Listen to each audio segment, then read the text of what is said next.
ശ്രീ ഗണേശ ശാരദാ ഗുരുഭ്യോ നമഃ. ഓം നമശ്ചണ്ഡികായൈ. നമസ്തേ സജ്ജനങ്ങളെ, നമുക്കിന്ന് ശ്രീ ദുർഗാ സപ്തശ്ലോകിയിലെ രണ്ടാമത്തെ ശ്ലോകം മനസ്സിലാക്കാം. ഓം ദുർഗേ സ്മൃതാ ഹരസി ഭീതിമശേഷജന്തോ ശ്വസ്തൈ സ്മൃതാ മതിമതീവ ശുഭാം ദദാസി ദാരിദ്ര്യദുഃഖഭയഹാരിണി കാ ത്വധന്യാ സർവോപകാരകരണായ സദാർദ്രചിത്താ. ഈ ശ്ലോകത്തിലെ പദങ്ങളെയും അതിൻ്റെ അർത്ഥങ്ങളെയും നമുക്ക് മനസ്സിലാക്കാം. ദുർഗേ സ്മൃത ഹരസി ഭീതിം അശേഷ ജന്തോഹോ ശ്വസ്ഥൈഹി സ്മൃത മതിം അതീവ ശുഭാം ദദാസി ദാരിദ്ര്യ ദുഃഖ ഭയഹാരിണി കാ ത്വത് അന്യാ സർവ ഉപകാരകരണായ സദാർദ്ര ചിത്ത. ഇത്രയാണ് ഇതിൻ്റെ പദച്ഛേദങ്ങൾ. സദാർദ്ര, സദാ ആർദ്ര ചിത്ത. ഇനി നമുക്കിതിൻ്റെ അർത്ഥം മനസ്സിലാക്കാം. ദുർഗേ, ദുർഗേ എന്ന് പറഞ്ഞാൽ ഒന്നാമത്തെ അർത്ഥം അമ്മയെ നമ്മൾ സംബോധന ചെയ്യുന്നു. ദുർഗേ, ഹേ ദുർഗാദേവി അല്ലെങ്കിൽ അമ്മേ എന്ന് സംബോധന. ഇനി ദുർഗ എന്നതിന് ദുർഗ, ദുർ എന്നാൽ ദുഷ്കരം, കഠിനം അല്ലെങ്കിൽ അനർത്ഥകം എന്നെല്ലാം അർത്ഥം. ഗം എന്ന് പറഞ്ഞാൽ ഗമിക്കുക, ഗമനം, പോകുക, എത്തുക. അപ്പോൾ ദുർഗ എന്ന് ചൊല്ലുമ്പോൾ ദുർഗതികളിൽ നിന്നും രക്ഷിക്കുന്നവളെ, ദുർഗമസ്ഥാനങ്ങളിൽ അല്ലെങ്കിൽ ദുർഗമാവസ്ഥകളിൽ അഭയം നൽകുന്നവളെ, പ്രതിബന്ധങ്ങളെ അതിജീവിപ്പിക്കുന്നവളെ എന്നൊക്കെ അർത്ഥത്തിൽ എടുക്കാം. ഇത് ദുർഗാണി താരയതി ഇതി ദുർഗ എന്നാണ്. ദുർഗമങ്ങളായ കഷ്ടതകളിൽ നിന്ന് കടത്തിക്കൊണ്ടുപോകുന്നവൾ ദുർഗ. ബാഹ്യമായ ദുർഗങ്ങൾ ഏതൊക്കെയാണ്? കഷ്ടതകൾ, അപകടങ്ങൾ, കള്ളന്മാരുടെ ഭയം, കാട്ടുമൃഗങ്ങളുടെ ഭയം, ശത്രുഭയം, ദുരിതങ്ങൾ, സംസാരഭയം, ഇതെല്ലാമാണ് ബാഹ്യമായ ദുർഗങ്ങൾ. ഇനി ആന്തരികമായ ദുർഗങ്ങളുണ്ട്. അവ ഏതൊക്കെയാണ്? അവിദ്യ, അഹങ്കാരം, രാഗദ്വേഷങ്ങൾ, സംസാരബന്ധം, ഇവയൊക്കെയാണ് ആന്തരികമായ ദുർഗങ്ങൾ. താന്ത്രിക ദൃഷ്ടിയിൽ നാം മനസ്സിലാക്കേണ്ടത് ജീവനെ അവിദ്യയുടെയും മായയുടെയും സംസാരബന്ധനത്തിൻ്റെയും ദുർഗമമായ കോട്ടയിൽ നിന്ന് മോചിപ്പിച്ച് പരമജ്ഞാനത്തിലേക്ക് നയിക്കുന്ന ശക്തിയാണ് ദുർഗ. ശ്രീവിദ്യാദൃഷ്ടിയിൽ ദുർഗ വെറും ഒരു ദേവതയല്ല, മറിച്ച് പരാശക്തിയുടെ സംരക്ഷണ സ്വരൂപമാണ്. അതേ പരാശക്തി ലളിതയായും രാജരാജേശ്വരിയായും ഭുവനേശ്വരിയായും ദുർഗയായും ഭക്തരുടെ ആവശ്യാനുസരണം പ്രത്യക്ഷപ്പെടുന്നു. അതുകൊണ്ട് അവിദ്യാരൂപമായ ദുർഗമതയെ നശിപ്പിച്ച് ആത്മജ്ഞാനത്തിലേക്ക് നയിക്കുന്ന പരാശക്തിയാണ് ദുർഗ. ഇനി അടുത്ത പദം സ്മൃത. സ്മരിക്കപ്പെടുമ്പോൾ, സ്മൃത അതായത് ദുർഗമമായ ആപത്തിൽ സ്മരിച്ചാൽ.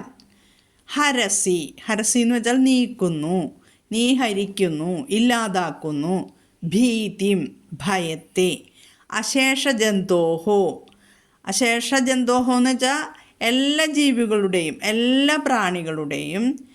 അപ്പോൾ ആദ്യത്തെ വരിയിലെ ആദ്യത്തെ പാദത്തിലെ അർത്ഥം ഒന്നിച്ച് പറഞ്ഞാൽ ദുർഗേ സ്മൃത ഹരസി ഭീതിമശേഷജന്തോഹോ.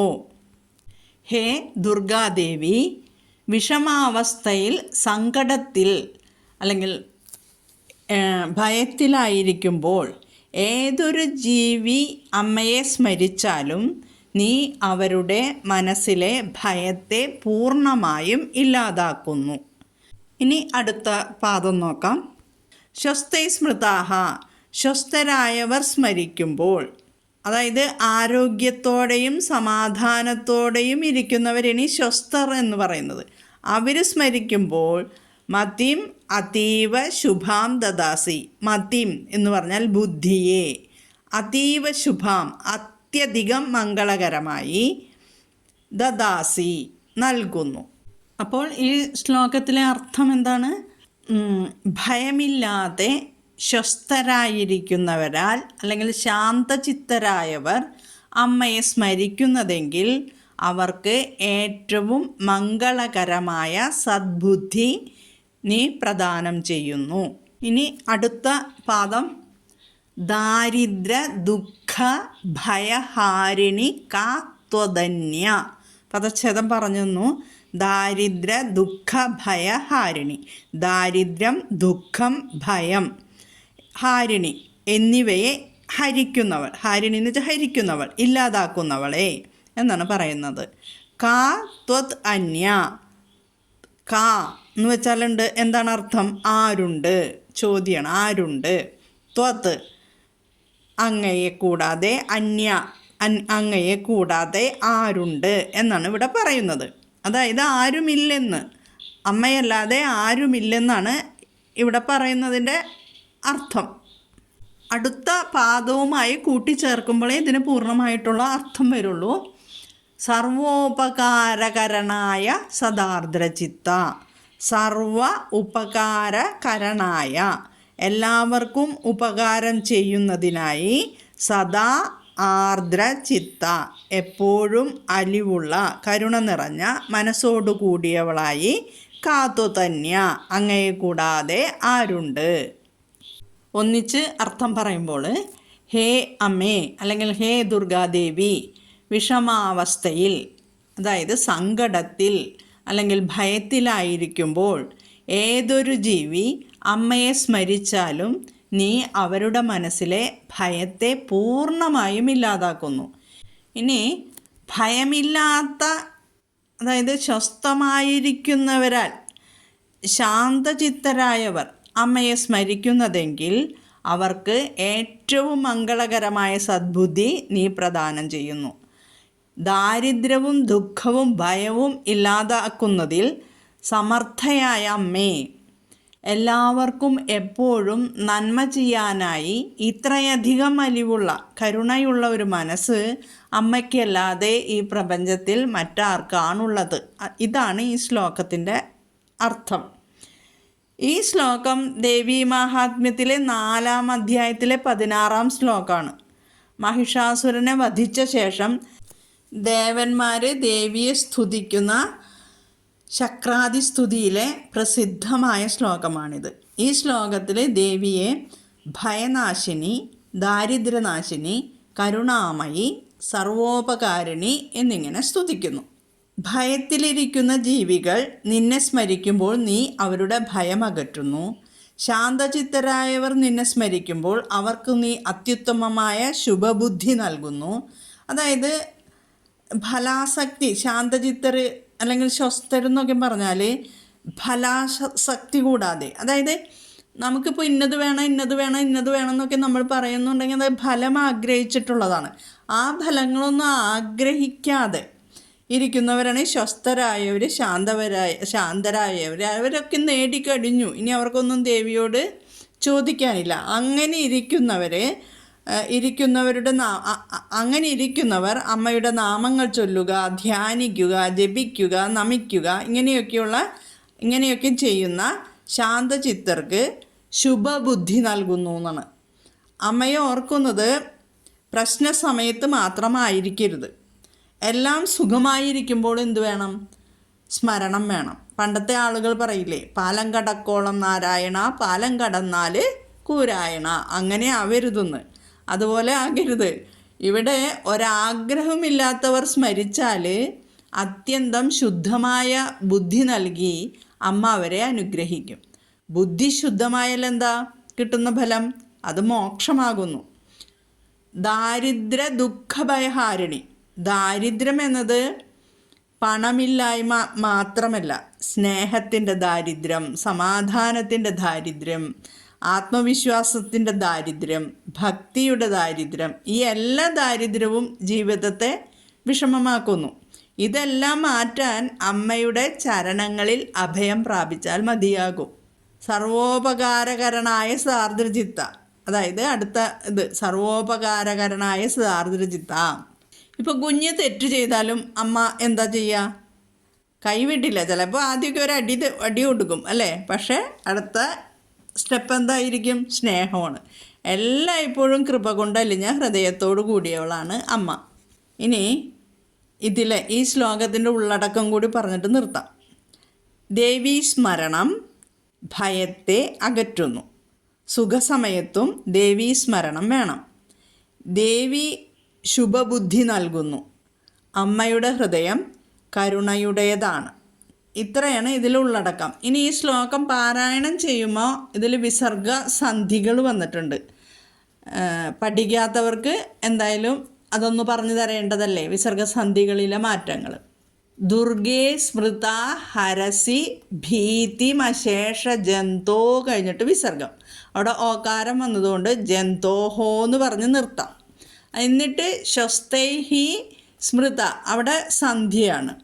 അവിടെ സന്ധി വന്നത് വിസർഗശേഷം സ്മൃത എന്നുള്ള വാക്കാണ് വന്നിരിക്കുന്നത്.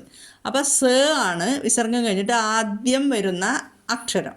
അതുകൊണ്ട് അവിടെ നമ്മൾ ശ്ലോകം പാരായണം ചെയ്യുമ്പോൾ ഈ വിസർഗസ്ഥാനത്ത് നമ്മൾ സ എന്ന് ഉച്ചരിക്കണം.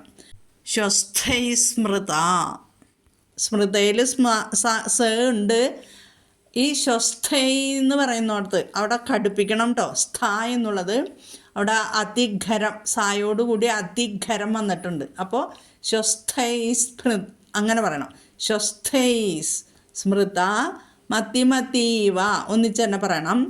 അവിടെ മത്തിയും അതീവ എന്നുള്ളതിൻ്റെ അവിടെ അനുസ്വാരവും ആയും കൂടി ചേർന്നിട്ട് അവിടെ മാ വന്നിട്ടുണ്ട്. മത്തിമത്തീവ ശുഭാം, അതീവ ശുഭാം എന്നുള്ളതാണ്. മത്തിമത്തീവ ശുഭാം ദദാസി. ശ്വസ്ഥൈ സ്മൃത മത്തിമത്തീവ ശുഭാം ദദാസി. അടുത്തത് ദാരിദ്ര ദുഃഖ, അവിടെ ദുഃഖ എന്ന് വരണം. ദാരിദ്ര ദുഃഖ ഭയഹാരിണി. ഭ പറയുമ്പോൾ ശ്രദ്ധിക്കണം.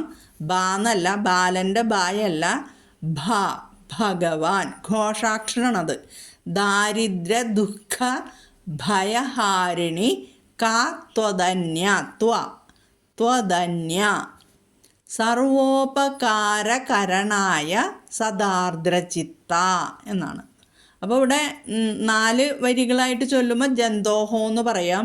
അല്ലെങ്കിൽ ജന്തോഹോ എന്ന് പറയാതെ ജന്തോശ്വസ്ഥൈ സ്മൃത, അങ്ങനെ ശ്വാസം കിട്ടുന്നവരാണെങ്കിൽ ദുർഗേ സ്മൃത ഹരസി ഭീതിമശേഷ ജന്തോശ്വസ്ഥൈ സ്മൃത മതിമതീവ ശുഭാം ദദാസി.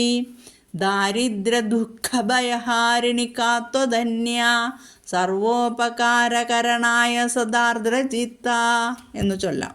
ഇപ്പോൾ മനസ്സിലായല്ലോ എങ്ങനെ ചൊല്ലേണ്ടതെന്ന്?